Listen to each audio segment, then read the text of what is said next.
Conservators of all ages, you are about to witness the greatest comic book conservation live show in the solar system. Please join me in welcoming the Conservators. Hey! Hey, y'all? Dr. Paul. It's me, Dr. Paul. We got a doctor, a everybody. professor. We got all the people. Captain and Phantom Phil. Hey, We can't beat Get the all- team, and Dr. Paul. Can't beat Right? the team. what a Well, crew. today we're here to see Professor Peter. You Yeah. are, Excited to you have you are on today. our special feature. That's Yes, I'm right. talking about Gellan Gum. Yes, absolutely. Oh, yeah. I've been thinking about gels all day. Looking forward to your Have you? slides. So no, but in all seriousness, I have. That's why I'm a co-host on this show, because I'm I know we nerd talked that once likes about Gellan comic Gum. conservation. Yes, exactly. Absolutely. Yep. Let's just go around the horn real quick. We'll do intros. We'll get into thanks. We'll do some admin stuff, and we'll jump into using gels and conservation for comic books. I am Dr. Paul of Liberty Hill Comics. Welcome to the channel. Great to see everybody. Great to see the people in the chat. Great to see the generous super chats already. We will get to y'all in a I minute. saw that.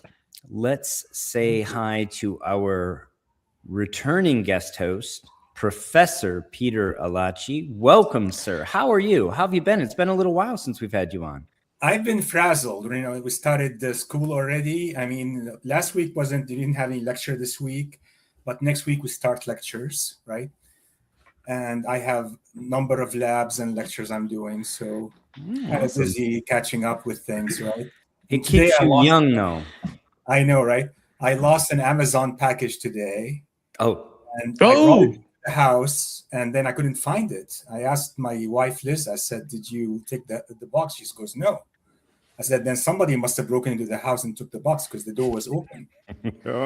Went around looking. We told the neighbors. Of course, I sent an email to the neighbors, warning them that there was somebody who broke into the house and took the box. Come to find out, I took the box from the front porch and I put it inside myself. So it's very, I'm very, very frazzled. That's why I said frazzled. Yeah. But I was going to say, you welcome. live in a bad neighborhood. no, it's a good neighborhood actually. It's no. it's a good neighborhood. So but it's just it throws you off when you experience things like that, right? Sure. Yeah. So I am Peter. I teach microbiology at Salem State University, and I teach cell-based courses typically. And I am on Facebook. I'm on Instagram. I'm on YouTube. My channel is Professor Peter Experiments in Conservation. And I'm really happy here to be with the doctor, with the captain, and with the Phantom Flow. Excellent to be here. We have a new moniker for you, Professor. Gellan like a felon. Gellan like a felon. I like that. Yeah. Good Welcome to winter welcome to winter semester, I suppose. I suppose so, yeah. We call it spring semester at Salem State. Yeah. Yeah. What is the mascot for Salem State University? It's a Viking. The Viking. Yeah. Which is like, yeah. Should be a witch, right? Oh, Yeah, which I was going to say, it should be a witch. It's not everywhere. Be the warlocks or something, I would think. You want but- something like that, yeah. well, Yeah, warlock, although is a bad witch, is not a good witch. well, we can workshop that though. Yeah. We assign that to male witches, but they're supposed to be bad witches. Yeah. We say warlock, yeah. Well, I don't know. That's okay. Bad is good. I don't know. That was my flying call sign was Warlock. So There Well, we go. I meant to ask you, do you see any UFOs when you fly? Any flying not that saucers? I will admit to. Yeah. Or that he can legally You know, talk about. I could have. I Another tell guys that they could have an alien fly up alongside my airplane, drop trow, and moon me, and I will never admit that I saw that. Yeah, well, I guess that's a good. Segue, Captain. Say hi to everybody. It looks like you're on the road again. I am on the road there, Dr. Paul. As you can see, it's a bit sunny right now. You guys are all at evening time. It is about 9:30 in the morning here in Hong Kong. Wow. So Nice. I actually flew all night. Came from Incheon to Shenzhen to Hong Kong. I got in just a few hours ago, and tomorrow I'll be in Dubai and Kuwait City. So Wow. yes, I am Captain Larry. I am a roving airline pilot / comic conservationist, and you can find me on Instagram, YouTube, but mostly on Instagram. You can, if you want to talk to me. So Absolutely. I got a few more videos. I got a ton of raw footage I need to put together. I've got a couple of different reels. I got to follow up to the Superman and the Smash Comics. Fun. So I should get those out this week. I know people have been asking for them. A lot going on your channel. Check it out if you haven't in a while, folks. Mhm. And rounding out our quartet for the evening, Phil, how are you? Well, I'm going to say, like I always say, I'm coming to you guys live from the border of Brooklyn and Queens here in New York City. And this must mean that it's, I feel like a, not Mr. Rogers, but one of those, here today on Sunday evening, but here it's Sunday evening, and I'm here to talk comic conservation with you fine gentlemen.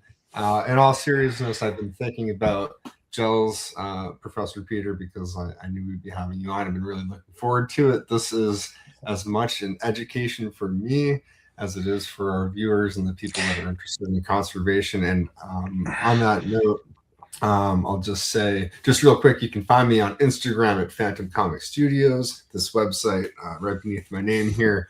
Follow up if you don't hear back from me. I kind of hit a critical point at the beginning of the year. Very busy with work, and this is my full time, and I love comics, and I'm happy to be here. And Captain Larry, I saw you wanted to say something. I am glad to know that you are quite busy, sir. In fact, I saw your post and said is basically, I'm so swamped right now. Please don't send me any more comic books. Yeah. I can see the desk in the background there too. It looks like the issue of Detective Comics that ruined Batman is right there on your desk. Yeah. There's some. More about that later. I would like to say thank you to this episode's sponsors. They are Don Carter, Collecting Chaos, Gorilla Monkey 3K, and Salesboy Comics. Check out their content. Give them a thanks. Thank you, guys. Tell them how much they're appreciated. If you're watching the show live, you're watching it ad-free because of those gentlemen. So thank you again. Thank you. And then we've already got 4 generous sponsors for next episode. Yeah, I think that's great. Thanks, guys. Yeah. Loston Wallace, who is a working professional artist in the comic book industry and other places, I believe. Definitely check out his work. Don Carter again. You Pluck My Last Comic. And Salesboy Comics, once again, keeping it moist and amazing. I'll keep working on that. I think I'm not quite as good with the amazing. I still like gelling like a felon, man. I think that's on the stick. It was real off the tongue. Well, we have, as we mentioned, special guest host, Professor Peter Lachey tonight. I wanted to give a little bit of an intro, chat up Gels a little bit before we jump into a deck. But I first became aware, credit where it's due, to Gels in conservation from Barry, the comic presser. He told me probably 1.5 years ago now, this is got a lot of potential and people will be doing it and get out in front of it. Of course, I have been busy. I did look up some of the primary literature. Shelby and I considered including it actually in the book, Comic Book Conservation, available on Amazon. But we just thought, we don't know enough about it. We don't have firsthand knowledge, and we didn't have anybody who was publicly using gels for comic book conservation at the time that we could collaborate with to put some content in the book. And the book also was already overflowing. It was approaching 400 pages. We were already looking for material to cut from the first edition. So it didn't end up in there. We were aware of it. It was already something that was happening in conservation circles for paper documents, other ephemera. I think Professor cloth items, linens and other things like that as well. And so I was very excited to see that the professor started working specifically with these gels in comic books. And I'm excited to say he's going to be sharing kind of an overview. For those of you that haven't checked it out, links in the description are all three of these fellows in terms of how to contact them and check out their content. But for those of you that haven't been following Experiments in Conservation, the professor's channel, please check it out. And I think we'll jump right into it after we say hi to the rest of our chatters. We've got the Archivist Adrift, who's here every week. What's up, Jason?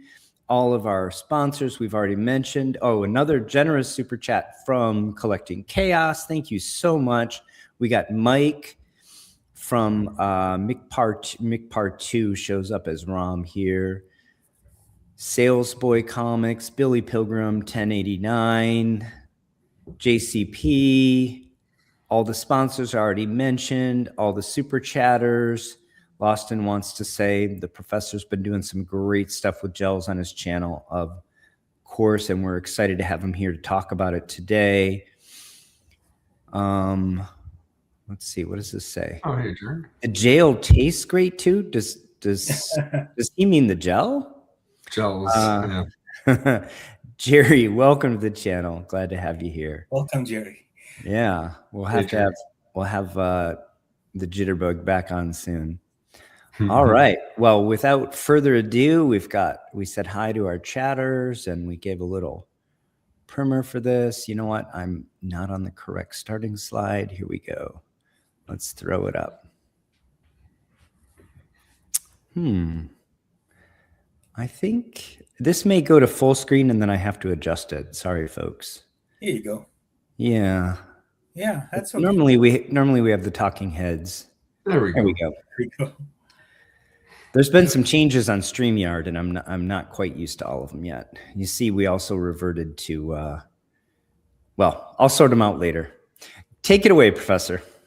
Well, I remember talking about agar gels in the past on this show, and this is similar type of gels called Gellan Gum, and it is going to be fabulous, I think, for the hobby. Fabulous for the conservators. I think many of us have been looking for this product to clean and get rid of stains and foxing and things like that on paper. Ooh. So I've been experimenting with it for the past 4 or 5 months now. And alongside me, Don Carter jumped in and did his own experimentations also and posted some of the results on the Facebook group.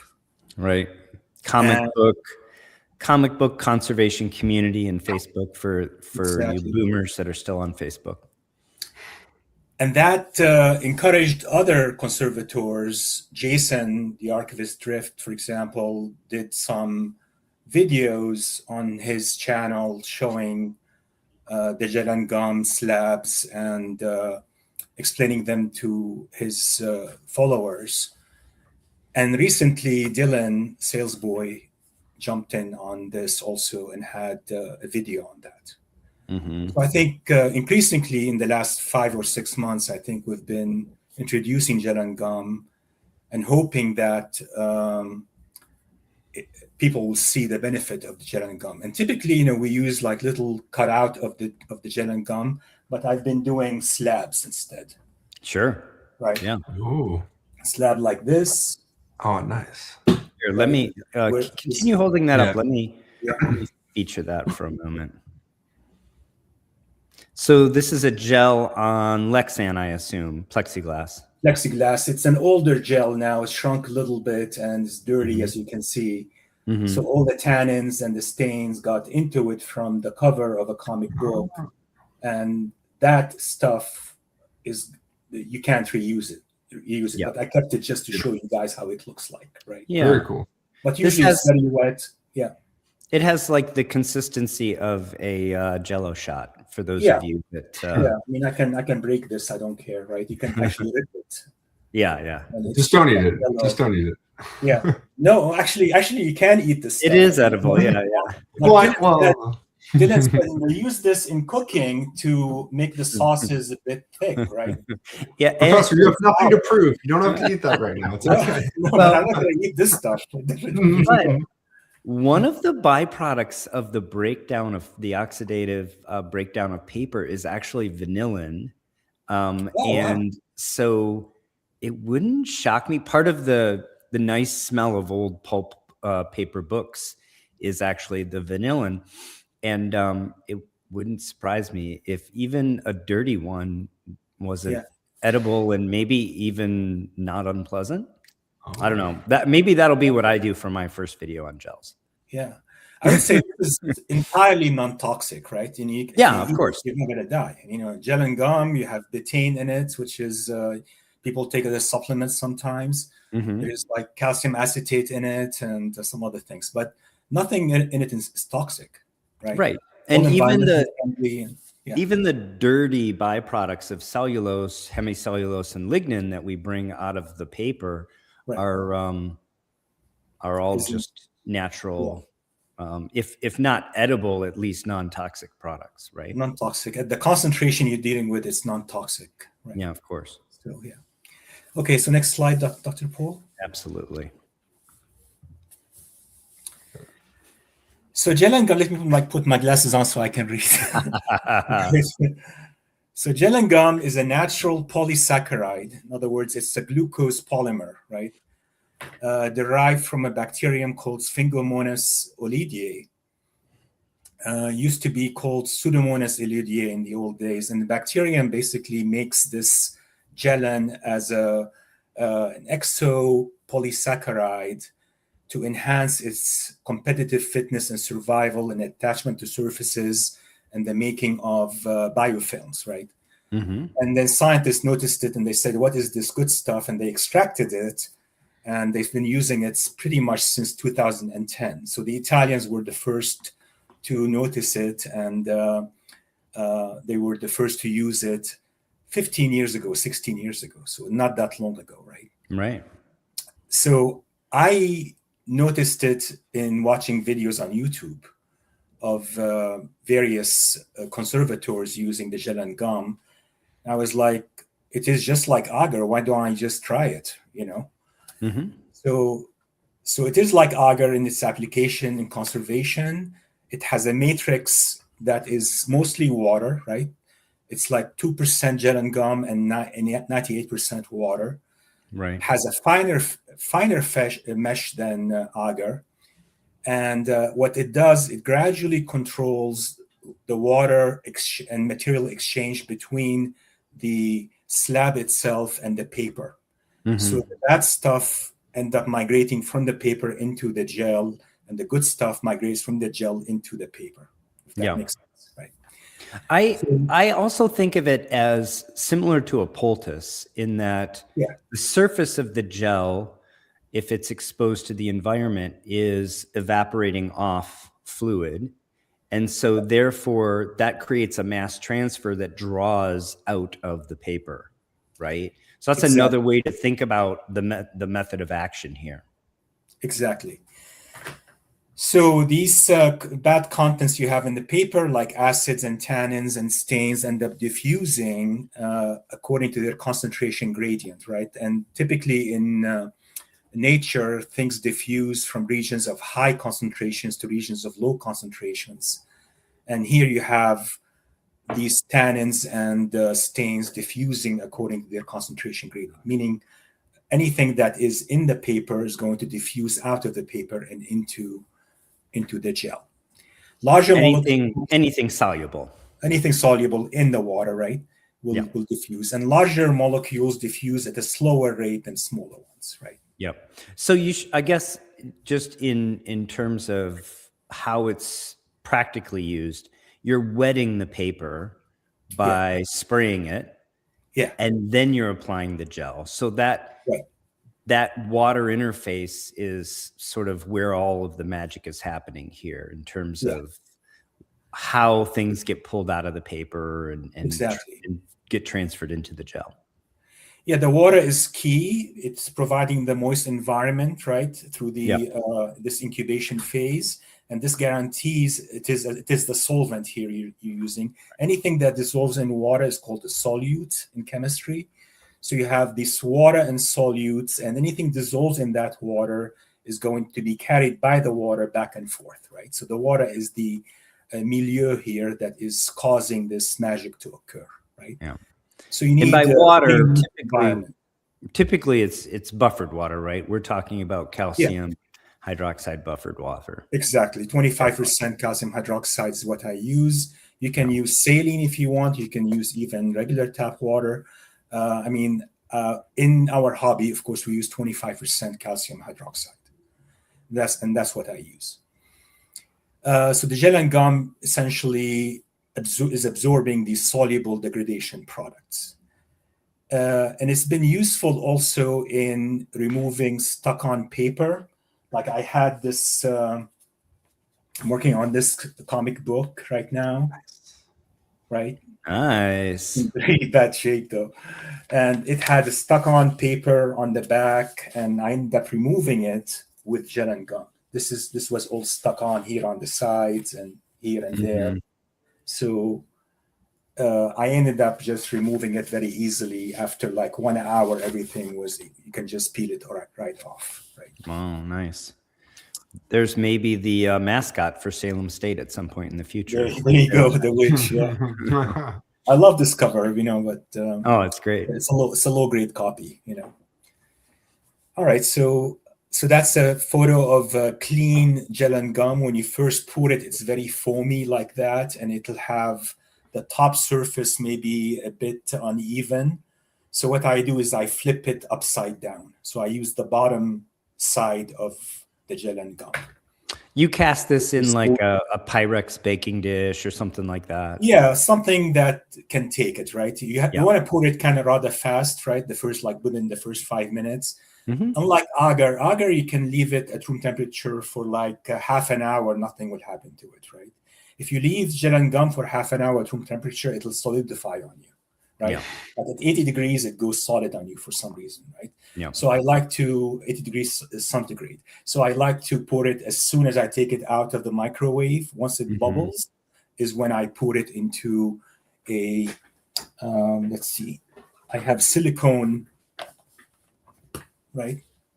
Silicone tray. I pour it in, and you can, right, just like this, and you can just peel it off when it solidifies. Yeah. And stick it on top of a plexiglass sheet, right? Where do we get this? This is Amazon. Nice. Everything is Amazon, I suppose. Yeah. So this will fit very comfortably about 750 milliliters of liquid. When I make 1 liter, I use a different tub, which I don't have here next to me, but I use that similar thing, right? Similar idea. Yeah. So I found some Pyrex like baking dishes, larger. You can use Pyrex. I found them at like Goodwill. Yeah, you can find those at the Goodwill if you're lucky for like $5 or something. Yeah. Number of things. So Gellan Gum is useful to remove things, backing removal for posters and things like that, cleaning, deacidification, enzyme delivery even, right, and bleaching. Sure. So all of these can be used in our hobby. Okay, next slide, Dr. Paul. Oh, I gotcha. So you can even use cut out of the Gellan Gum. You don't have to use a slab like I did. If you have only a specific area you want to treat with Gellan Gum, you don't feel like doing a whole thing, you could make a small amount of it, put it into a dish at home, and then let it solidify, and then cut them up into squares and use them over stains if you'd like, right? So that's an example of what I'm showing there in the picture. but it is Gellan Gum that you want to buy is the low acyl type. This one here. Not sure if you guys can see it. It's kind of inversed, right? No, we see it. We see it normally. You see it inverse, but we see it Okay, normally. I'm seeing it inverse. Okay. Yep. So this is the one I get usually from Amazon, but Amazon is out of this. So if you don't have this, you can get any Gellan Gum that they use for cooking that is low acyl, right? That's what you want to do. So there is a low acyl and a high acyl form. The low acyl form is what gives you that firm, clear, brittle texture that you want. And the high acyl form is used for cooking. It's weak, it's elastic, and has creamy texture. It would just be more difficult to handle. It still work, but just more difficult practically to use. More difficult practically, yeah. It'll still work, exactly, yeah. It is available on Amazon again. I'm looking at it right now. I just put it in my shopping. Yeah, I just put it in my shopping cart. So you better check out quick. Good. Yeah. Yeah. Well, I need I need to find my baking sheet and I can't find it. Nah. Loston says he needs that silicone tray just to collect his drool. People really love this. That's just an indication, Professor. People really love this work. That's good to know. So Gellan Gum can be used to deliver a variety of chemical treatments. It contains the solvent, which is water, and other additions to its gel matrix, which are called solutes. I didn't put that word here in the paragraph. Water can be replaced gradually by other organic solvents using various ethanol concentrations as the go-in-between solvent. Yeah. So say you want to use Bestine, right? If you recall how I made the agar gels with Bestine, I had to use ethanol as an intermediary solvent and then to gradually replace it with the Bestine. Oh, that's right. The same thing here. You can use them for solvents. You can use them with water. Sort of stepwise. So in a stepwise fashion, you can, because again, think of this as a mostly hollow matrix, right? It's sucking up water. That's what gives it, as the professor said, only 2% by mass here is the powder, right? The rest is all just water. So you think of this as a matrix or kind of an invisible sponge that sucks up water, right? Right. And in order to replace the water with these other solvents, you can't just dump it in the other solvent. You have to do kind of a stepwise concentration gradient where you allow the diffusion to take place between the miscible solutes over a few steps. So it is a little bit, it's time consuming in that regard, but very powerful. If you wanna use a different solvent here, it's the technology or the properties of the material allow it. Yeah, and I can do a video showing how you can do that. It's not a difficult task. It just takes you probably like a day to finish, right? Yeah, and you have to be there, and every 2 hours you change concentrations. So maybe we should just address the word you use here, Professor, brittle. I think it's not brittle. It's just not as soft as the high acyl. In a way that it's not brittle like in books, but it breaks easily, right? You can go like this and break it, right? Right. That's what I mean. So brittle in the scientific sense of when you apply a force to it, there's a certain amount of give and then it just snaps.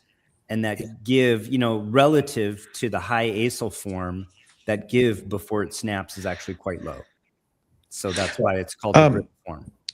Just to be clear. I do have a question. I think you said that it's not reusable. It's a one-time use. You mix it up. You do like your one sheet and that's it. Correct? Or do you... Yeah. So I addressed this in this presentation, but basically, if you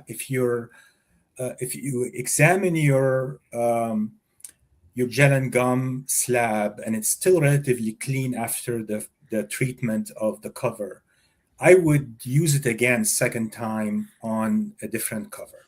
As long as it was an Okay. As long as it's not too dirty yet, if that makes sense, right? Like I'll show you an example of what's too dirty. I was playing to Jason, who's here. I said, as long as the second use is on like an Archie or something. Exactly, yeah. Exactly what I did. I used Superman first, and I used Archie. It worked for both, actually, you know. Arch doesn't mind sloppy seconds. Yeah. So if you're using it on the same day, right? Use my Superman book just had the foxing on it. It was actually relatively clean, and I was able actually to use the Archie, which was very, very dirty, as a second round, right? So you can do it that way if you want, but if it gets dirty and you have a lot of tannins in there, I wouldn't use it. I would throw it out. Right? So, Professor, the gel is not soluble at room temperature in water once it's polymerized here. Could you not soak the gel and basically thereby clean it and then reuse it? That's a good idea, Dr. Paul. It didn't occur to me. You need to be aware also that the gel is susceptible to fungi. Sure. So if you do that kind of thing, you want to keep it refrigerated or add calcium propionate to it. Sure. So it doesn't build that fungus. But you could give the gel a bath, basically. You can give the gel a bath. What I would do, Is it? I mean, what's the chance? Is it like diminishing returns to wash it versus just make more gel, or is there something to maybe getting at least two? Well, or three the Gellan Gum is quite expensive relative to like agar. Yeah, I guess that's kind of what I was getting at. Yeah, but you're using less of it than agar, right? True. So that at the end it ends up being about the same amount. I think at the end it's just I'm pointing out that it's theoretically possible, and that if people want to experiment with that, it's probably a worthwhile venue to sort of play with. And you're not using it on every book, right? You're using it like occasionally on books which you think they're going to be ruined in water, right? In an aqueous bath. Sure. So Silver Age, for example, right? You use it on Silver Age. All right, so forget where I was. So okay, so basically we use it alongside some solutes like calcium hydroxide, betaine, and calcium propionate is what I put into my Gellan Gum. Right, calcium propionate inhibits fungi. Betaine is a biological cleaning agent that is superb. I haven't seen anything like it before, right? And calcium hydroxide, of course, is to deacidify the paper and bring it to a neutral pH and leave behind an alkaline reserve, like Dr. Paul says. And other things you may want to add include hydrogen peroxide and enzyme solutions, but those I keep separate. If I were to use hydrogen peroxide and enzyme solution, I would keep them separate from each other. And I wouldn't use the hydrogen peroxide until maybe the last step or something like that. Yeah. If there is a need to it. If hydrogen peroxide interact with betaine? I don't think so. No? Okay. I don't think so. I just keep it separate because I don't use it with the betaine in the same spray bottle. So I keep separate spray bottle. I keep one for the calcium hydroxide and the betaine and the calcium propionate. Another one for the enzyme solution, which I have on my channel, just an enzyme solution. And the third one, when I treat the fungal staining, I would use 0.5% to 1% hydrogen peroxide and then expose the paper at the very end to a blue LED. And that sort of lightens the black spots that you see from the fungus on the paper. Yep. So we should say your penultimate bullet here says, usually the exposure is less than an hour, rapid and efficient use. I think that sort of is a good segue to this question from Collecting Chaos and mirrored by a few others. Can we then flip the gel over and use the other side? Yes. So the concentration of the, let's call them impurities that you pull out of the water, or out of the paper rather, it's obviously going to be highest on the side that's touching, but over time, diffusion will distribute those impurities through the whole gel. Exactly. So if you want to flip it over, you would want to do that relatively quickly. Right. And keep in mind, your concentration gradient is not as great as it was with a clean gel. So you also are not going to have the same cleaning power. But all these things are doable, right? It's all just a matter of degrees rather than absolutes here. Does that make sense? Yeah, it does. It's everybody should experiment with this, right? And just give it a try and see for themselves how that works, right? And if you feel like you could use it more than 2 times, be my guest. I wouldn't. I really wouldn't. Right. I think this is a good point. This is a tool, and it's for you to decide the best way to use the tool. I don't think there's an absolute one correct way to use these gels. Again, think of them similar to a poultice. It's basically a medium through which you can remove impurities from your paper and introduce things that you want introduced into the paper in a format that is less intrusive than a full aqueous bath. I think is the best how I would sort of summarize it. And thank you so much, Gorilla Productions 73 for the super chat. Appreciate you. So cleaning with Gellan Gum usually takes under an hour, enabling rapid and efficient use. Although I've gone up to overnight sometimes with no damage on the cover, especially if it's a Bronze Age cover, right? Sure. And all the Archie books I've tried on, some were Silver Age that didn't take more than 6 hours, I would say, but then the Bronze Age are solid. I mean, you can go 6 hours, no problem, right? And then the heavier material diffuse out, especially if you have a lot of tide lines and staining like that, dark staining, right? Here's the really great news. Don Carter says, I've used it on EC covers with very good results, thin covers. So the important thing here is it's think of it as gentler than a full aqueous bath, right? So you can start to get the results that we would normally get from an aqueous bath on materials that you otherwise would not be able to subject to an aqueous bath. And that's the corner case where this really excels and why you should have this in your toolkit. And as the professor said, you're not going to use this on every cover. There's plenty of covers that'll tolerate an aqueous bath quite well, and it's faster, cheaper, and more efficient. So you're probably going to go that route. But where you are not confident with full aqueous bath, this is going to give you essentially all of the upside with none of the downside of the aqueous bath. Correct. So beside the Gellan slabs, cut-off microgels placed directly on top of a wet cover or wrap may be used also.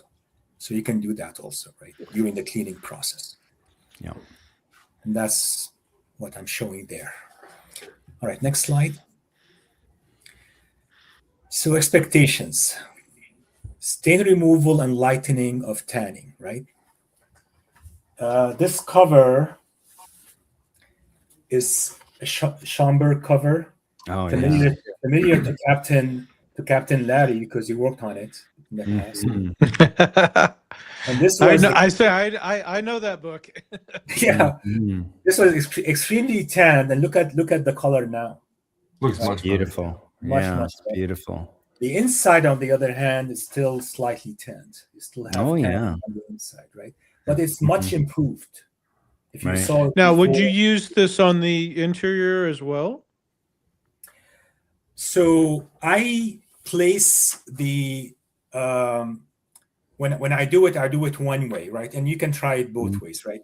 What I do is I place it bottom side down on top of the Gellan Gum gel, right? And I leave it this way.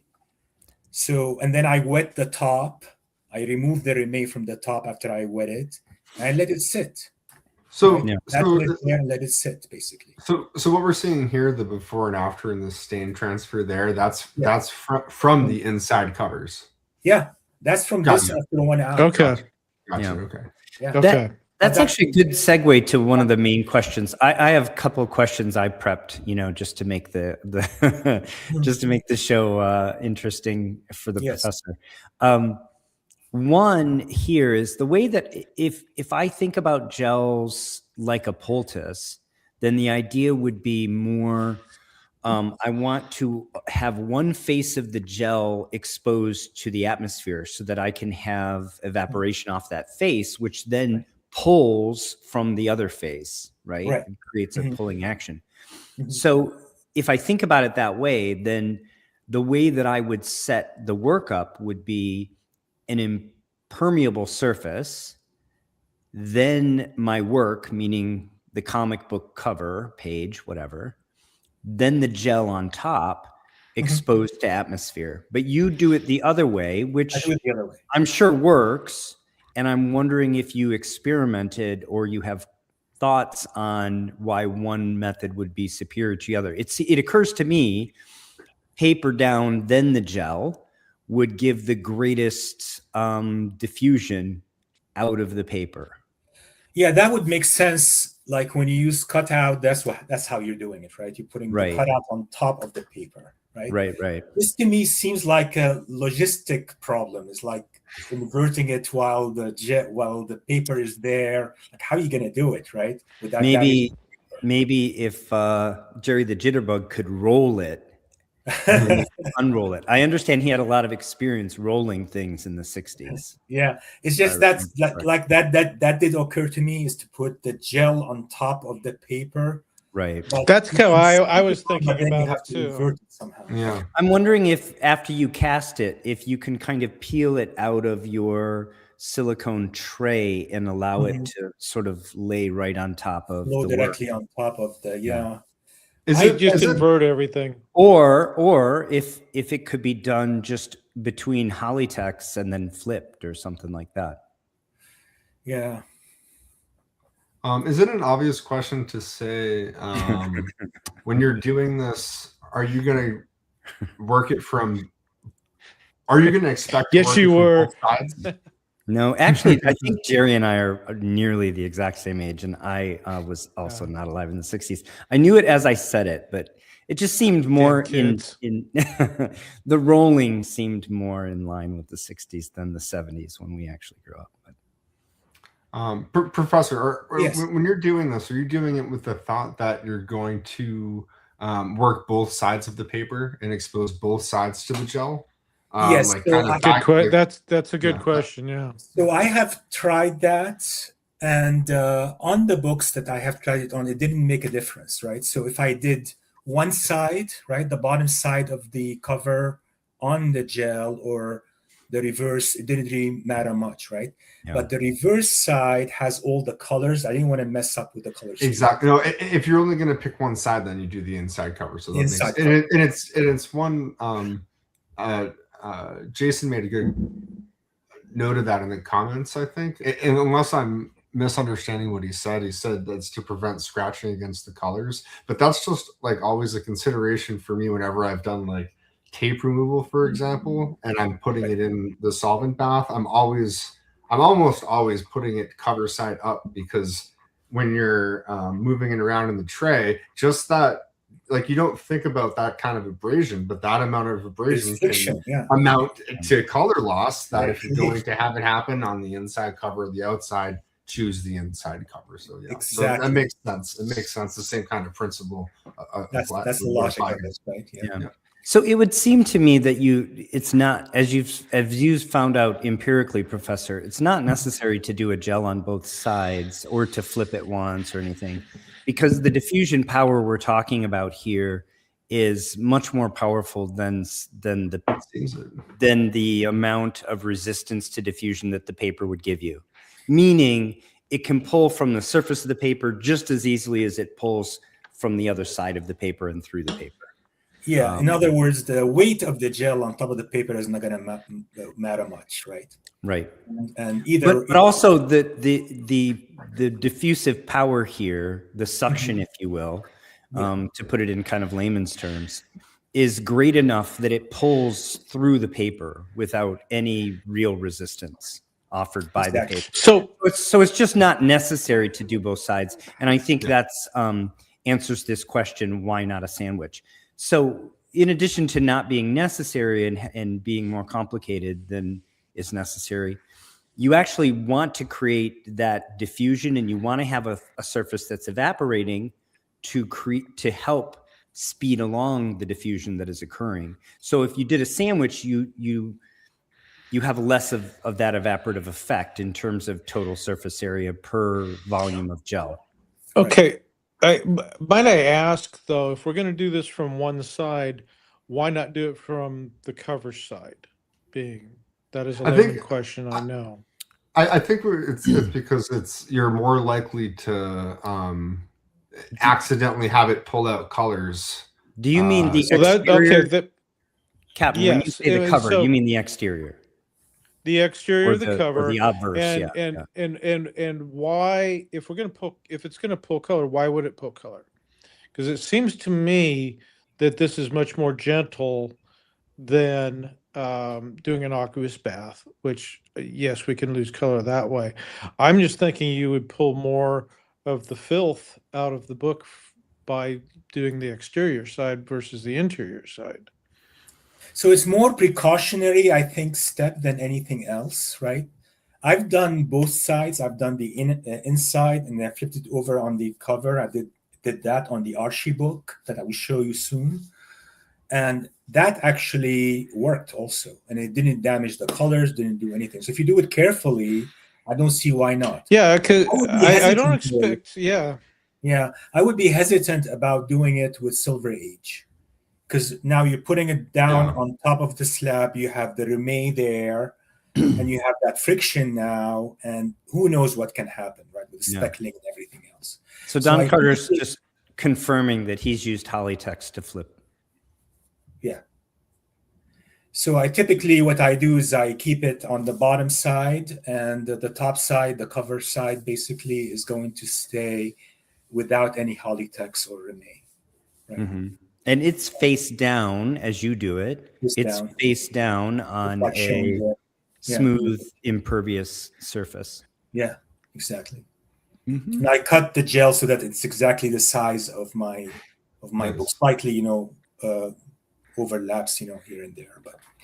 But you can see, like, after 1 hour, you got all these staining and tannins, discoloration, and that you can't use that anymore. You just said something that I was thinking about earlier that I didn't want to forget to ask, and that is, it seems to me that the best use for this is cutting a piece of the gel to size, like you just said, because otherwise, and my first thought is, you could probably leave tide lines with this if it's only subjugated to one area, unless you're working on like a suction table, and even then you might risk getting tide lines. So your safest bet is to do the whole thing.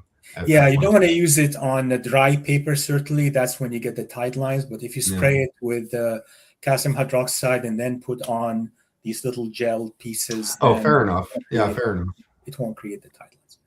Okay. Yeah. So it gives you gentle brightening of the cover at the end, and it may require repeated applications. So this cover actually got a second application with Gellan Gum to remove most of the tannins. A lot of the tannins remained in it, right? But it's much more flexible. This was very, very brittle. And I did leaf casting on it, no color loss, no issues at all with it, right? It's a beautiful Schomburg cover. You can see how the Japanese were portrayed back in the day, right? Oh, yeah. So, so the other thing is, not all stains are removable. Some stains stay. They are difficult to remove. Here, there is a stain at the bottom of this that did not remove. There's a stain here on the top that I couldn't remove. So it's still a water-soluble process. So any stain that couldn't be removed by an aqueous bath is not going to be removed by this. Yeah. Yeah. So any stain that remains, if you decide to go longer period, it might go eventually. It might not go. So who knows? So this is a 40-minute application of Real Life Comic number 15, left tannins, marks everywhere very quickly. So we take the cover out afterwards. What you do, you put it into a calcium hydroxide bath for like half a minute or so to remove any tannin residues that are stuck to the cover. And then you dry it, right? And then you press it and dry it. And that's what I do with this book. What I did with this Very nice. Yeah. Can I ask one additional question that just popped into my head? Would it? How do I word this? Is it possible that this method actually removes more tannins than just the calcium hydroxide bath on its own? Yeah, it can. Or is that to say that this is simply like it's mainly just a safer procedure to do on paper that's more delicate? It's safer to do on paper that is delicate. So like Silver Age is very delicate. Certain Golden Age, like 1948 on, are very delicate, those kind of paper. Sure. Yeah. And I would do those with Gellan Gum. Atomic because, age. Because they are delicate, right? I think that fact makes both your statements true, Phil. So you can remove more than could be done with aqueous only because these kind of books you wouldn't expose to an aqueous bath for more than a few minutes probably, whereas you can leave them exposed to the gel for much longer. So the principle acting here is the same, but because you're allowed to expose it longer safely, you can get a greater result. Does that make sense? Exactly. That's thank you. Thank you for articulating kind of the point I was trying to get at, but wasn't doing a good job of doing. Just to make a distinction here too, and I think that's a big deal. That's a really big deal. Yeah, yeah. There is no tannin in paper, even pulp paper. So tannins, I don't know what you call them. Yeah. So this has happened before where people think I'm saying tannins. I'm saying tannins are found in certain plants. They're just not found in the ones used to make paper. So when you hear I'm saying tanning, and I'm using it in a generic type sense, just to mean anything that turned the paper darker over time, because we actually don't even know all of the compounds that are existing there. And so to use sort of a false precision is not where I want to be. So I use tanning sort of just generically, and just to be clear, tannins are not what we're removing. There are no tannins in paper. They're not a byproduct of paper breakdown. They're not present there. The staining, we're removing all that staining. Tanning or staining. Yep. Yeah, I'm guilty of using the word tannins. I learned it from Dr. Paul. So. But it's a good word. I mean, it delivers the message, right? I'm sorry. Right. Scientifically speaking, it doesn't make sense. Yeah. Next slide, please. Sure. Thank you. So its use is with the comic books, especially Silver Age, showed little to no speckling after 30-minute exposure. Doesn't leave a residue. Its transparency permit observation of the slab discoloration during the treatment, right? So you can guess or gauge how fast the cleaning process is taking place, right? Just to clarify, this is a photo of the full cover wrap, wet, sitting on top of the gel, correct? Yes. Just so there's no. Okay. Yep. Just want to clarify. Crypt12, welcome to the show. It is still deacidifying, but that's not an inherent property of the gel. It's doing so because the professor manufactured it with calcium hydroxide and is using a calcium hydroxide to wet the paper before placement of the gel. Yeah. Nice. And that dark stain that you see at the bottom didn't go away. It lightened quite a bit, but it didn't go away fully, right? After the treatment, right? But I didn't want to leave it any longer because I was starting to lose some red color. So these are kind of flimsy covers for some reason. So even though they're Golden Age. Lots of comments on my pedantic behavior. But I like this one here. We see no difference between tannin and tannin. Professor, if only I had Shelby on the show, we could ask him to say the word oil and we would all get a That's a lot of it. Go ahead.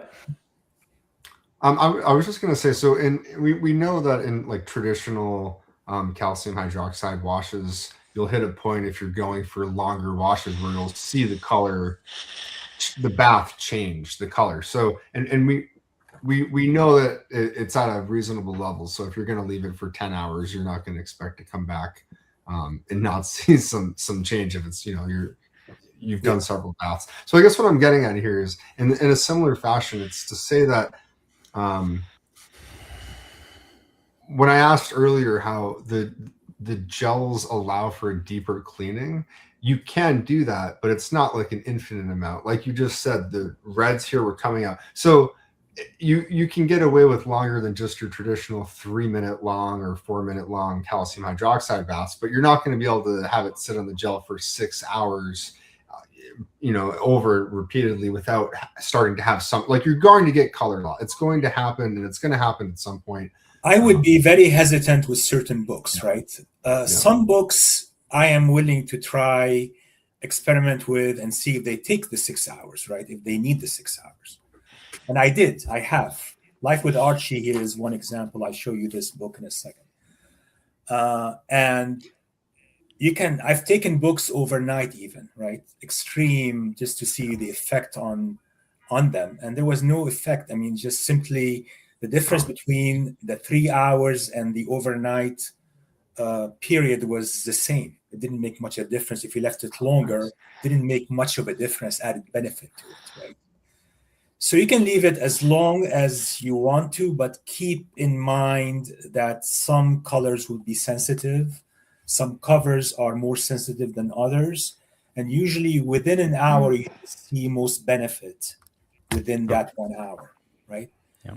And if you take it a bit longer, it may or may not make a difference, right? Right. But you're starting to see diffusion of the inks. So these inks, there's an interaction between the paper, the sizing, and the inks, and not all these inks are not pure pigments. They're mixtures, and some of the elements of those inks are still soluble. And so all of those things are happening.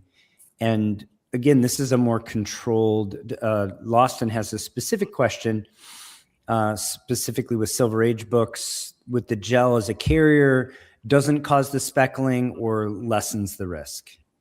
Lessens the risk. Yeah, definitely lessen the risks. And speckling on the few books I've tried, one particular one that had water damage already in it, the speckling was very minimal, and the others experienced no speckling. Right.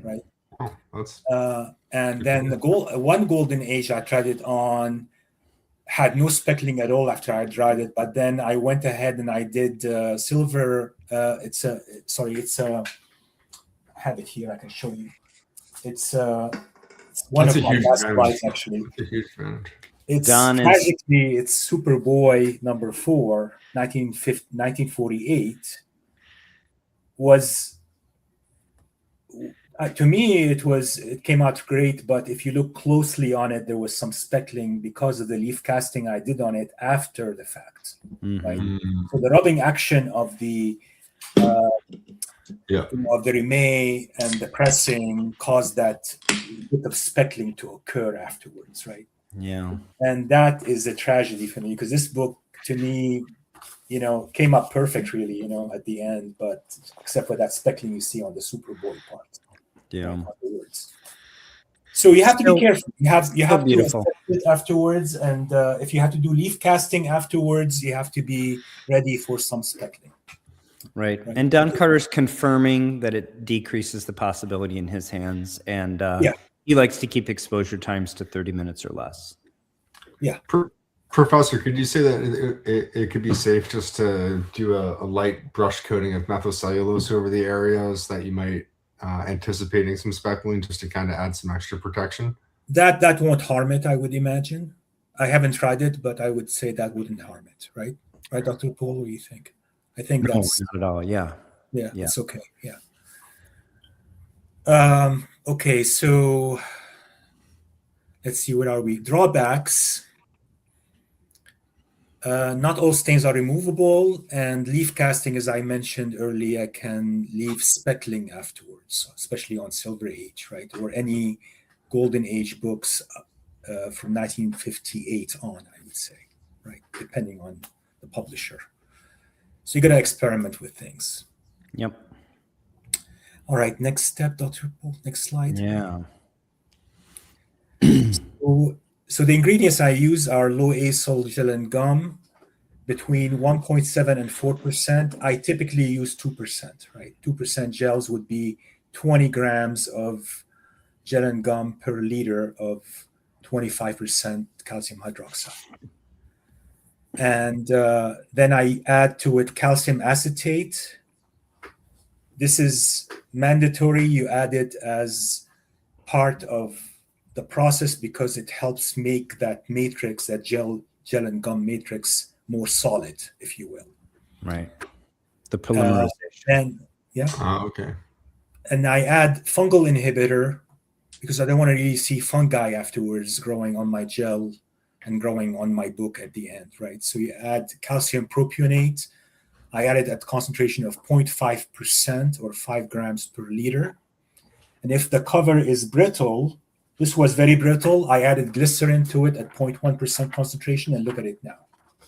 You can fold it and there is no issues, right? So those are my additions in my preparation. And that's I don't see betaine mentioned. Betaine, yeah. I think next slide shows it. And then I add betaine. Betaine has a superior, this is a quote from the paper I show at the bottom from Meng et al.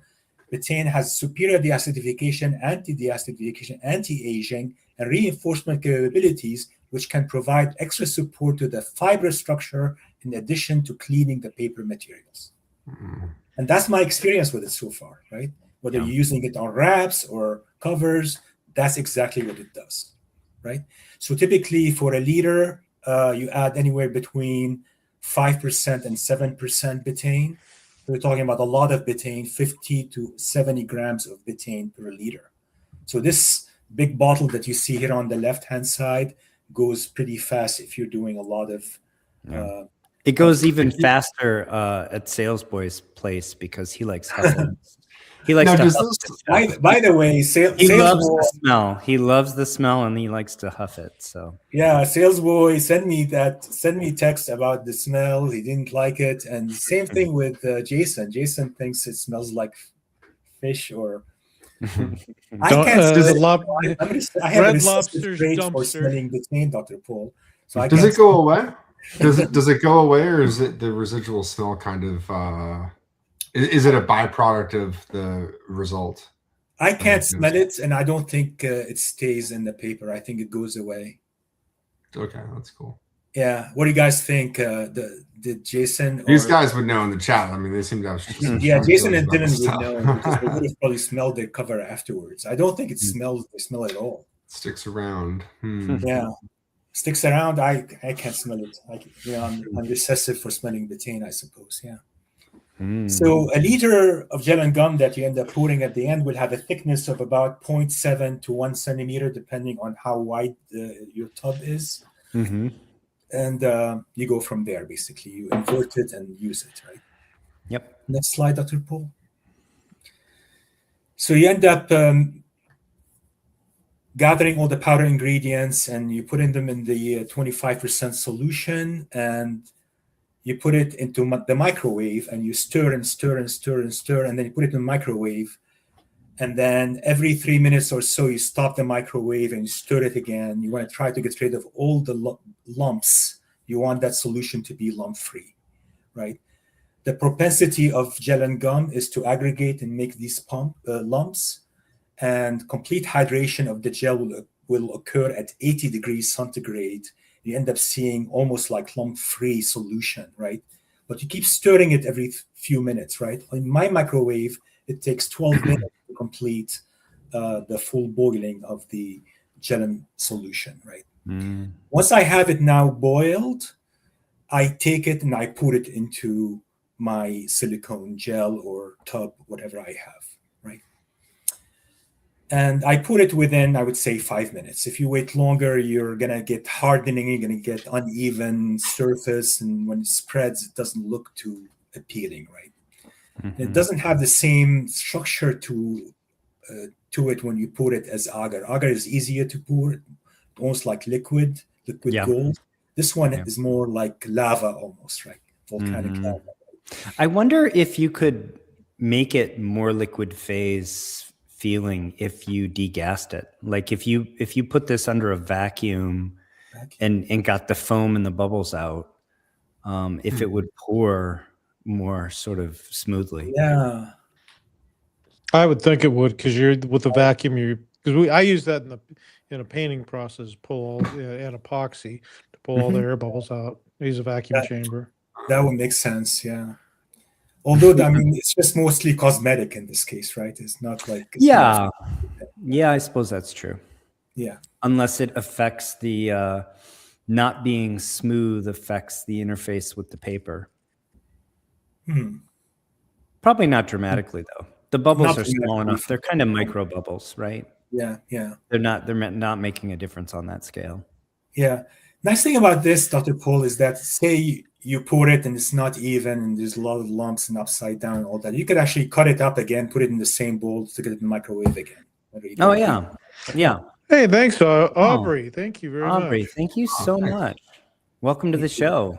He's making a splash. Thank you, Aubrey. He is making a splash. Appreciate you. Absolutely. All right. So next slide, Dr. Paul. Mm-hmm. So this is it being poured, and now it's spreading basically into the. Now it's still nice and hot at this point, right? Yeah, nice and hot, and but it hardens very fast, right? I find it like more so than agar. Agar is like takes a while to harden. This stuff is quick, right? This is like making rock candy in the upper. Yeah, kind of like that. That's kind of what I was thinking too. Yeah. Yeah. So then I peel it, I invert it over plexiglass, and I end up using the underside to place the cover on, right? That's a smooth. Okay. All right, next slide, Dr. Paul. Mm-hmm. So if the cover is brittle, place it in a humidity chamber for a few hours or overnight.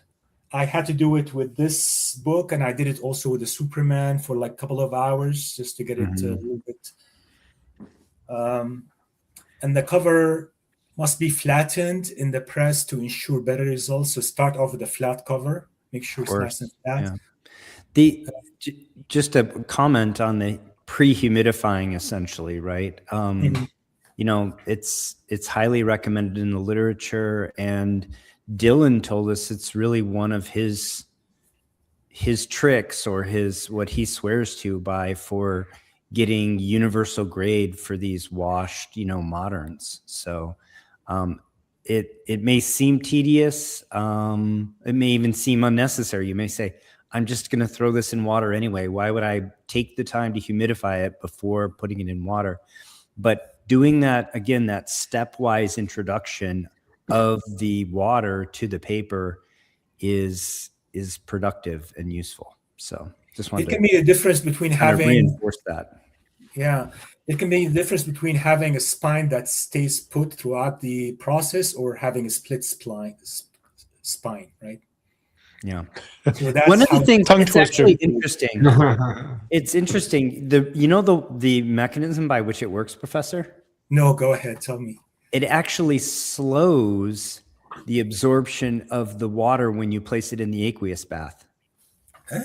Oh. And so that's the preserving effect here. So by humidifying it first, you've introduced a very controlled amount of water into the paper matrix. Mm-hmm. Now, when you introduce full aqueous bath water, you don't get a rapid movement of water into the matrix. It's a more controlled, slower process. This has actually been measured, how much it slows down that process.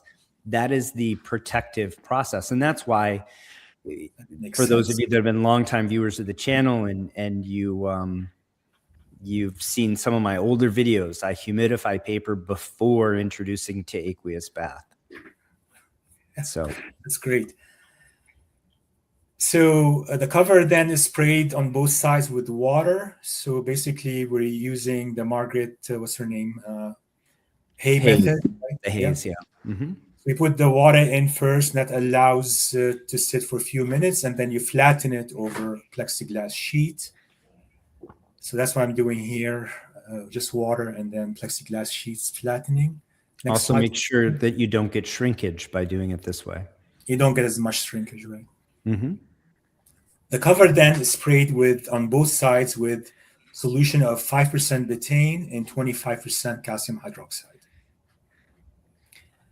And other additives such as enzymes can be added. I didn't use any enzymes in this treatment. I didn't have them here at home. I have them at work, and they do work at softening the foxing stains and softening the fungal staining, also the chromophores. And then you can use them later mechanically with an eraser. And then at the last step, you could apply a low concentration of hydrogen peroxide with blue LED to get rid and reduce the fungal staining tremendously, right? And that's something that one of my students is working on for his research thesis right now. We're presenting a poster actually at a symposium in February, and we'll see what other results he has. In the interim, I can present them to you guys. Man, the chat has so much interesting to contribute to the show tonight. Lawston says it's like using dyes on paper. You first put down water with your brush, then apply the dyes over the areas of the paper you brush water on, result in a smooth blend without streaking, right? So it's like all of our chat have different backgrounds and expertise and bring it all to the table. It's really cool. Reefs, welcome to the show. We're not using our own water. Pure water or distilled water actually is not good for paper, especially old paper. It pulls ions out of the paper that actually stabilize the paper. So we want to use, you can certainly start with that level of water as super pure, great. And then you need to add things to it, like calcium hydroxide, for example, as an agent to buffer the paper. Right. Yeah, I use tap water basically, and tap water basically in my spray bottle after a few days is chlorine free, and we can use it, right? Yeah, I make my solutions. I make my solutions by the gallon because I go through such a high volume of it. I just use tap water. Tap water is fine. Tap water. Yeah. So then you place the cover face down on top of the Gellan slab. And you incubate it room temperature for under an hour. I do room temperature, or I do sometimes 35 degrees. If I'm at work, I may put it in an incubator. It accelerates the chemical reaction. But this was one of the water faster. Right. This was one of the other things I was going to ask you about. So to the point I was trying to make earlier regarding if I think about this as kind of a poultice, which is providing a gradient and safely pulling from the paper and exchanging with the paper, what I want to do is I want to make that process fast for those light molecules that are water soluble that I'm trying to move.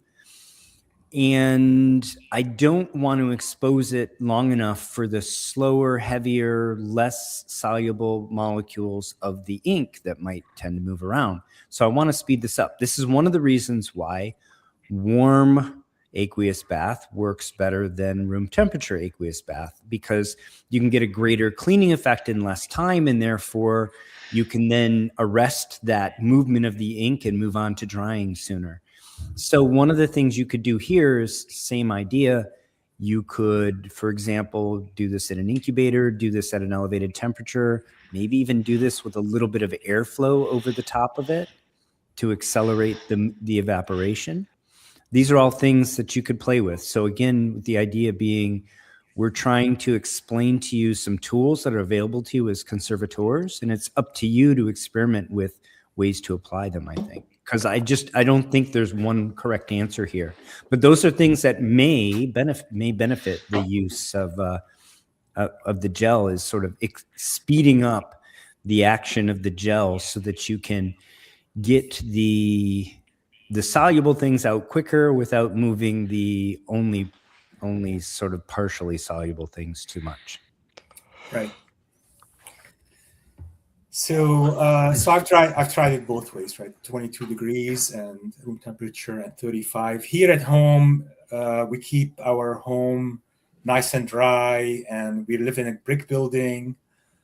So temperature here in my room is always like about 19 degrees Celsius, 20 degrees Celsius at the most, right? And it's very dry environment throughout the year. And usually within an hour, I see some effect, right? And that's for most books. For some Bronze Age that have tremendous amount of staining due to water tide marks, tide lines, or tide lines caused, say, by water mixing in with rust migration, those could take longer, could take 4 or 6 hours for them to clear, sometimes overnight. So that book better be able to stand that treatment. Right. Yeah. So for more robust paper, more robust books, ones that haven't been exposed to water before. So exactly correct, Lawson. Yeah. All right, next slide, Dr. Paul. So the case study clearly I've been doing here is Superman number 174. And it had, as you can see on the top there of the book, has the tear and has the staining there is the foxing. These orange spots you see there were called foxing. They come originally from the fox, because the fox color is orange. So these orange and yellow spots that you see there could be either biological foxing or metal contamination that is causing the foxing, one of these two. I find biological activities of fungi and bacteria causing the foxing to be more removable than the ones caused by iron and copper and other metals. Sure. So these did clear eventually, as we'll see. Most of them cleared, but some of them persisted, but not as dark, right? We're able to get rid of that dark after 1 hour of treatment. So this is a Silver Age book, and betaine here was used, and the spots could be foxing spot caused by bacteria. I didn't culture it. When I do the work at the culture at work, usually within a week, I would see fungi growing on the agar plate, right? From the foxing spots. Right. And this one I didn't do it on. Didn't do a culture on, so I couldn't tell you if these are biological foxing or metal-induced contamination foxing, right? All right, next slide, Dr. Paul. So here we flattened the cover, pressed it overnight, skipped the dry cleaning altogether. I didn't do the dry cleaning on it. I took Phil's advice to do the dry cleaning at the end, and I think that works better for this procedure in general. And then you place the cover in the humidity chamber as needed. You pre-wet it with water. You flatten it again. You spray both sides with 25% calcium hydroxide. Place face down. I'm repeating myself here. Place face down on Gellan Gum, and then time it for up to 1 hour. Check it intermittently to make sure things are working. And during incubation period, the foxing spots may not appear to be leaving the book. They may look like they're being enhanced because the water accentuates the looks of the foxing spots, right? But don't be afraid, just leave it alone, right? Keep going. And then at the end of the hour, take it out and dry it as you would usually, right? Without anything on the top of the cover. So dry it. What I do is I do air drying. And the air drying I do is this was suggested, I believe, by Jason Pinkney from our group. He said, why, in response to Jason asked, he said, do a slow drying cycle where you put the cover into a humidity chamber, let it dry overnight in that chamber. So it dries slower than usual, right? And this way, you're not doing constrained drying. You're not Mhm. causing any speckling on the cover by pressing it right overnight. So you're doing natural drying of the cover at the end. And if you're doing leaf casting, I would do the leaf casting immediately afterwards and then do the usual pressing and then say a Hail Mary or two and hope that Mhm. less total cycles in and out of water. So Yeah. that's why you would Less combine total them. Yeah. Mhm. and then do the post-dry cleaning afterwards at the end if there is the need. All right. Next slide, Dr. Paul. Wow. So after you take it out basically of the bath, this is how it looks like. It's 1 hour and you put it into a calcium hydroxide aqueous solution and for 1 minute to get rid of the tannins, not tannins. And then you slow dry it in the humidity chamber to maintain the dimensional stability. And then you finish drying at room temperature without a remain on the top of the cover, right? So this last step takes maybe at the most half an hour at the most maybe, and then you heat press it and you have your final product. Next slide, Dr. Paul. Here's how it looks. It looks like now. Wow. Wow. Clean. You don't see foxing really. Unless you look very close, you see some faint foxing spots in some areas. Much better. Yeah. Much better, much more reduced. So this is a great place for one of my other questions for you, Professor. Yes. Do you think that this effect is mostly from the gel, mostly from the betaine, some combination, or it's the gel that allows you to use the betaine on this cover? What is the interaction there, and can you sort of separate them out for those again that want to think of these as tools in their toolkit, and maybe we can get for a cover, for example, for a cover that would tolerate full aqueous bath. Maybe I can get this result by just adding the betaine to that and not bothering with the gel. Yes, absolutely. I mean, you don't need the gel for the betaine to work, right? Betaine can be added to your calcium hydroxide bath, and it'll give you that biological cleaning at the same rate, I would say, or as good as if you have it in the gel, right? So in this specific instance, and I would summarize to say the main dramatic effect here is from the betaine. Yeah. However, we probably would not have risked using it on this Silver Age cover. So the gel is what enabled us to use it. And that the two of them working together is what gave the great result on this specific cover. And shout out to Lawson who pointed out or called out this cover, but it really is a great cover, isn't it? Who's the cover artist here? That's Kurt Swan. Kurt Swan. Yeah. Nobody drew Superman like Kurt Swan, I tell you that much. No. He knew Superman well, all his reactions, facials, and everything else. Yeah. And he was really good at drawing Superman. Yeah. The cityscape is amazing too. Oh yeah. Tremendous. Yeah. So yeah, I have the book here. Okay. Anyway, so next slide, Dr. Paul. Mm-hmm. I could look at this one for a while, but yeah, it's really pretty. but we're going on. We're approaching an hour and a half. So this is assembling it. So we can. We didn't think it could look any better before. Yeah. Yeah, that came out great. No dry cleaning, by the way. Still no dry cleaning. If I dry cleaned it, it'll look even better. You know. Oh, wow. Keep going. And that's, you can see there the fading of the foxing spots right on the top. Sure. Yeah. No, you're not involved with it physically. You're not handling anything. It's just the Gellan Gum is doing all the work. And the betaine. And the betaine. Yeah. Keep going. And that's how it looks on the inside, interior, nice and bright. And this is the face that was actually down in contact with the gel. Yes. Can I ask a quick question just before I forget? So,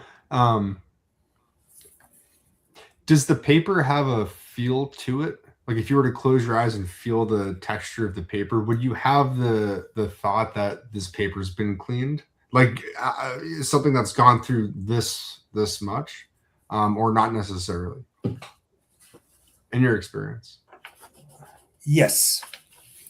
Okay. If people know the feeling of, And I'm not saying that should have a stigma or anything, just as a matter of a fact that the paper's been cleaned, and versus like, you know, it's in terms of the sizing. And I say that because if you could go back, or you know what, I'll go back a slide real quick. Yeah. Unless I'm totally crazy, right? If you just look at the blues, right? To me, is that, I don't know if that's just due to the lighting. That looks like a moire effect that's from probably the photo. Gotcha. Yeah. I didn't know if that's what it was, or if that was almost a sign of clearly the colors really aren't affected, but there is something. The dot you matrix. you don't see it here. Gotcha. I think that's a Well, moire. just for peace of mind, what was the more? What's the effect that you said? I said a moire effect. It's Moray effect. I didn't know. depends on the camera and your optics and your focal length. Your filters. When you have a dot matrix and then you photograph it, you can sometimes get that effect. It's an artifact. It's a optical artifact. Yeah. Gotcha. I think this is Gorilla Production 73 says I have to experiment with betaine and baths. Can you also combine the betaine and methyl cellulose to same step? I would think not, Professor. We don't want to Yeah. we want to. You don't want to overdo it, right? Yeah, Overmix things. and I think the betaine ideally is rinsed away at some point. You don't want to leave it indefinitely, right? Yeah. Yeah. Next slide, Dr. Paul. Mm-hmm. And that shows the interior, the spine area, Wow. gotten rid of all the foxing there. That came out great, Doc. Yeah. Really was good, nice. yeah. Yeah, Beautiful. that looks wonderful. I think so, yeah. Next slide. And that's left and right. You can see the difference there. Yeah. This is Beautiful. one of the worst impacted area in the book. Yeah. And again, for those of you that, we talked about this, but this foxing is being removed through the paper, if you will, right? Like the gel was not on this surface. So this is removal of those chromophores where we're solubilizing them, we're moving them down through the paper matrix and then into the gel matrix and then obviously away from the paper. Because also there was no photo bleaching done here, correct? No photo bleaching. So that if you really wanted to and you wanted to be ambitious and push that more, you could. I mean, I just assume because I feel like I see some people that do pressing and photo bleaching, and they can get results like this just with the photo bleaching. But obviously, that technique, generally speaking, is a whole different process, and the paper and the comic undergoes a whole different process than what we're seeing here. With bleaching, you're leaving the contaminants there, and you're just changing them chemically so that they no longer have the same color, right? You're masking them is what you're doing. Here we're actively moving them, and I'm not judging it. When I say contaminants, I mean they all started in the paper. They're not necessarily dangerous to leave there, and it might be that bleaching them is fine, but it's a different process. Yeah, some of the darker foxing is still there, but a lot of the lighter foxing has gone away. No question. This Unbelievably better. A lot better. Yeah, look at the balloon, look at his forehead, the boy's forehead. I don't have a hat on, but I take my hat off too. So really, I didn't do it. It was all the Gellan Gum and the betaine doing all that. All right, and next slide, Dr. Paul. Absolutely.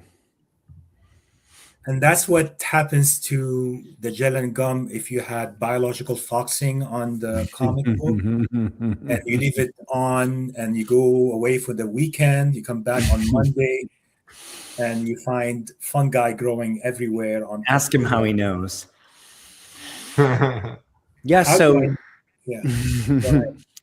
So for those of you that don't know, there's in the conservation literature, there are examples of people pulling paper, like 400-year-old paper, and just scraping the foxing and culturing it out and finding that there are fungi or bacteria there. And they can basically lie dormant for centuries. But the gel, to the professor's point here, is a perfect medium, even better than paper for them. So once you pull them out, if you leave them here, you will be accelerating their growth at a dramatic pace. Right, exactly. It's gross. It is gross. So this one It's definitely gross. It's gross. So this one is at work, of course, not this one I did this week. Gellan Gum repeat applications. Again, we talked about that already, so I'll skip over that. It requires your subjective evaluation of the Gellan gel and make sure it is not too dirty when you use it the second time on the same day, I would say. And then Dr. Paul suggested putting it in water and sticking it in maybe in the fridge. It can be refrigerated for up to 2 weeks, actually, without rescuing fungal growth afterwards, right? If it's gel. Welcome to the show, my Memeplex. Cool to hear about people working on things other than comics. So he's playing card boxes is his thing. That's cool. Well, this would also apply to because I treated an album cover for a record one time, just trying to remove water stains, and I think this might be an avenue for pulling water stains out for that as well. Exactly. Yeah. Sure. Yeah. Like I said, this is in the conservation literature, obviously not for comic books, right? This is for documents, linen items. For documents. You can even use this on the surface of metal. They're really quite versatile. So we're going to see a reuse here, yes? So a reuse of my slab was with this Life with Archie comic book that had severe water stains. Water stains, and you can see the rust rust migration there. So this time what I did in my spray solution contained in it betaine, calcium hydroxide, and 10% evaporust. So 10% of the solution was evaporust. I sprayed the whole thing with evaporust with that solution, right? And this is pH corrected to the 25% calcium hydroxide basically in there, which is pH 8, and this is pH 6 with the 10%. But the evaporust is at the same time, so it's in a basic. Mixed does it work well at that pH? Yeah, oddly enough, it did. Wow. Yeah. Oddly enough, it did. I don't know if I should have done that, but I did it. All right, so I sprayed it with that. I put it on top of the gel. And this is why your experiments in conservation. I mean, this was experiments. Living up to the name. Name checks out. Yeah. I mean, I gave it some forethought. I was like, should I treat the rust migration first and then treat the, why not at the same time? I said do it all at the same time. That sounds like something Larry would do. So I let it go for 6 hours on this one, right? And the next slide, Dr. Poole. You can see. Wow. Yeah. That's a big difference. Yeah. And no change in colors at all. Wait, hold on. I just gotta okay. So that's what it looked like before. You're telling me that you did that, and then it looked like that. And that's that's the Gellan Gum with protein, and the spray with the evaporust did that. That is that is phenomenal. Came out great. That is insane. Really, I mean, the white was white, and you couldn't tell this was in water before or had any. Very nice. This is going to be part of a bound comic book. I'm going to put it in there. Right there. All right, next slide, Dr. Paul. Yeah. Which is probably the Superboy slide there. This is the one that it was fine when I took it out of the slab and dried it. There was no speckling at all. But once I decided to go ahead with the leaf casting, it had already dried, and I went with the leaf casting and caused this. So this is where Phil would advise you to treat it with put methyl cellulose over this entire cover post the gel treatment prior to the leaf casting To the leaf and cast. allow it to dry, right? Yeah. Yeah. So that was a bad mistake, and I hope other people can learn from this because this was an expensive mistake, right? Mm. That's Well, a valuable book to lose. We need more. Well, we all people- make We all made them. Go ahead. Yeah. We all make expensive mistakes. Yes. Yeah. And we need people experimenting to figure things out. So Yeah. we appreciate that you made this mistake on behalf of the community so we all could learn something, right? So, Well, thank you. Yeah. And I think one more slide and we're done, I believe. Yeah. And if you go to my channel, Experiments in Conservation, you'll see all sorts of videos on treating Silver Age books and Bronze Age and Golden Age with Gellan and betaine and so on. Mr. Mixelplick. Yeah. Link in the description, folks, for that. And I did want to point out one more of Loston's comments, which is his most recent conservation. Yeah, I saw that. I mean, isn't No that way. incredible? That's great. Good for you, Loston. Yeah. This is why we do it, right? This is Yeah. why we have this community, and why we're sharing information freely, and why we're open source here, and why we created the Facebook group to allow everybody to collaborate. And John Bingham Lucan appreciates that you're single-handedly elevating RG's status within the community, Professor. I Despite could say Jason's protestations. as the professional here, this is my full-time job. I first of all, Professor, thank you for being the catalyst for an unbelievable outcome I had for a Flash Comics 1. Just because, and this was just the byproduct of this show and the community, and that is, I'm still, I'm a professional and I have things in my toolbox to use, but I'm still always on the lookout for things I can add.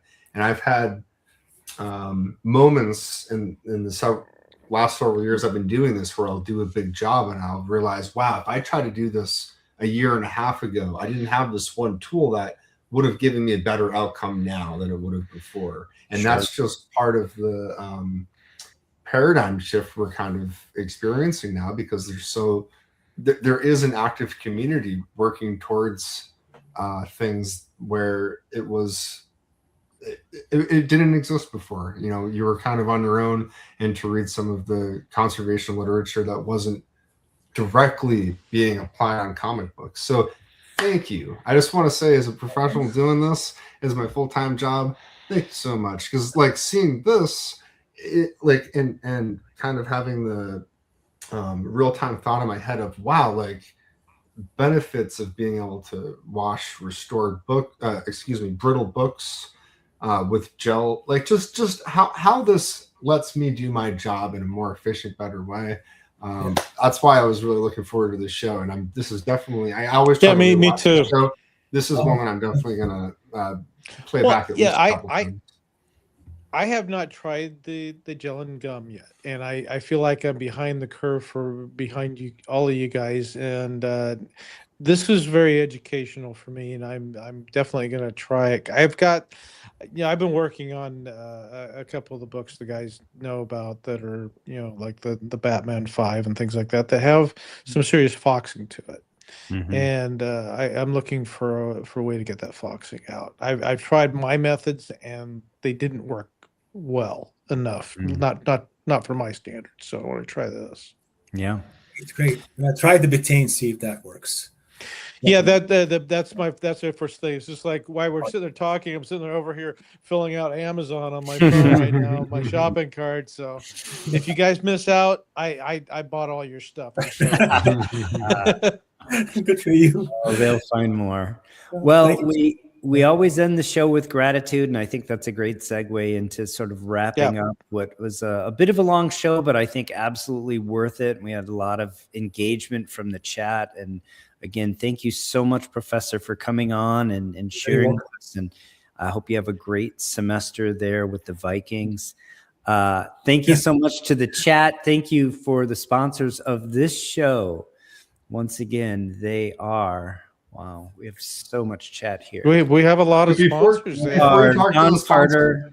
Yes, please. I was just going to say, before you do the sponsors, everyone, if you're watching and you think that one or all of us look funny and you want to leave a comment to tell us that, then that's okay. If you want to leave a comment because you really enjoyed the content and you like watching, well, the comments in the video after, not just the live chat, it helps the video get out. It's made a noticeable increase in the overall viewership of the episodes since we mentioned that, and we appreciate you guys watching now or later. So just want to put that out there. And Give the thank you video guys the all very thumbs much. up. Leave us a comment. We'll interact there. It'll be fun. Again, thank you to this show sponsors, Don Carter Collecting Chaos, Gorilla Monkey 3K, and Salesboy Comics. Thank you so much to the generous super chatters who will be sponsoring next week's episode. Lost in Wallace, Don Carter, You Pluck My Last Comic, Salesboy Comics, Collecting Chaos, and Gorilla Productions 73, and Aubrey AJ. And thank you all so much again for joining us. And I would just want to say once again how much I appreciate all of my hosts and our special guest host tonight. And I'm looking forward to a great week. And so until next time, take care of one another. See you later, everybody. See you guys.